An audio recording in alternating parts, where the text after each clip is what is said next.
Hi, Cornerstone. This is Pastor Dave, and it is Good Friday. It is April 10th, 2020, and we are in self-quarantine here. This is the state of affairs that we have ourselves because of COVID-19, and it's unfortunate that we're not able to be together. More unfortunate that we're going through this, seeing so many lives lost, and this is a time, I think, which is perfect for us to meditate and have Good Friday. Normally what we do each year on Good Friday is we have a Good Friday communion service. And in that service, as we come together, we sing, we worship, and songs that are reflecting around the cross of Jesus. Good Friday celebrates the death of Christ in our place. And part of our communion reflection is we have a slideshow where we see on the screen 50 reasons why Jesus came to die for us. And it's one of the highlights of the year, at least for me, to just meditate and sit there. And then at any given time throughout that process, anybody who's there is able to come up forward and take communion. And it's so awesome to experience the cross that way, and we all come with our own baggage and emotional weight and different circumstances that we're experiencing. And here we are experiencing something globally, and that has caused us isolation. So next best thing that we thought would be maybe to have this as a video. So I wanted to just introduce this 4-year meditation. This is a video slideshow of these 50 reasons why Jesus came to die.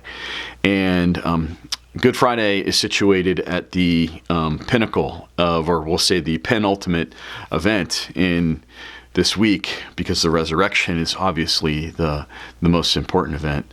But the cross is what sets up the resurrection. And the cross is how redemption gets accomplished for us.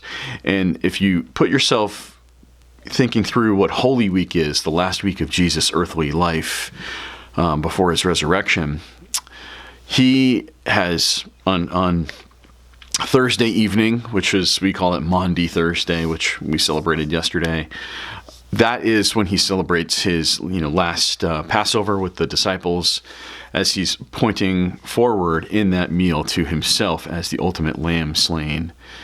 And in that, Jesus is going to be arrested afterwards as he's praying with his disciples, or at least in the same vicinity as disciples. And he's going to get betrayed by Judas, and then he's going to be handed off to the chief priests. And what's going to happen is that overnight, Jesus is going to experience 6 trials. 3 with the Sanhedrin, and 3 with the Roman officials. And so he gets punted back and forth between Pilate and between Herod, and with that happening, along with the Sanhedrin and the high priest and stuff, he's going to be found guilty of what the Jews would say it's blaspheming, and the Romans would say it's insurrection. Really weird trial, and it's jury rigged. It's kind of you're pretty much guilty before you're there, and at the behest of the crowds there, being led by the Jewish authorities, Jesus is convicted. The death of Jesus is I'm just going to read the account of Matthew here. Matthew 27, starting at verse 45 and going to verse 54. Now from the 6th hour there was darkness over all the land until the 9th hour. So if you put this in context, this is in the afternoon. An eclipse happened. And about the 9th hour, Jesus cried out with a loud voice, saying, Eli, Eli, lama sabachthani. That is, in Aramaic, my God, why have you forsaken me? And some of the bystanders hearing it said, this man is calling Elijah. And one of them at once ran and took a sponge, filled it with sour wine, and put it on a reed and gave it to him to drink. But the other said, wait, Let us see whether Elijah will come to save him." And Jesus cried out again with a loud voice and yielded up his spirit. And behold, the curtain of the temple was torn in two, from top to bottom, and the earth shook and the rocks were split. The tombs also were open, and many bodies of the saints who had fallen asleep were raised. And coming out of the tombs after his resurrection, they went into the holy city and appeared to many. When the centurion and those who were with him, keeping watch over Jesus, saw the earthquake and what took place, they were filled with awe and said, "Truly, this was the Son of God."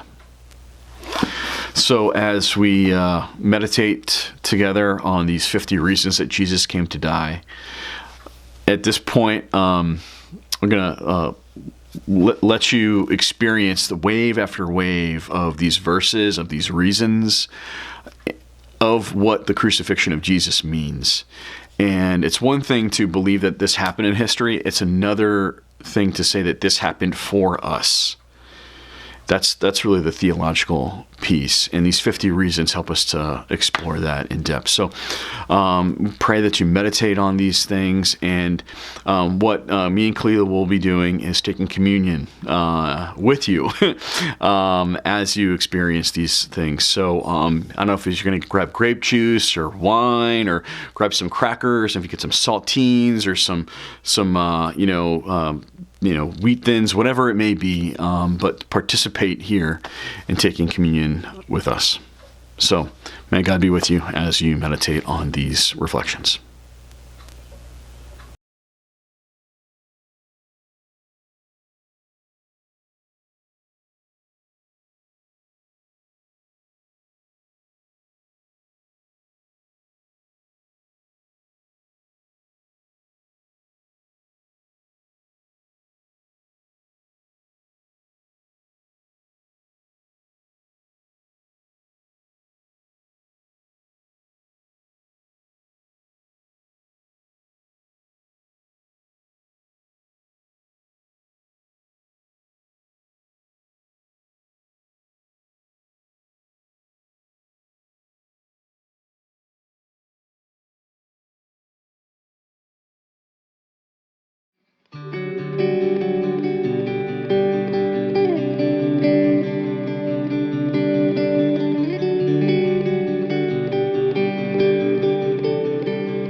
The body and blood of Christ. Let us eat and drink.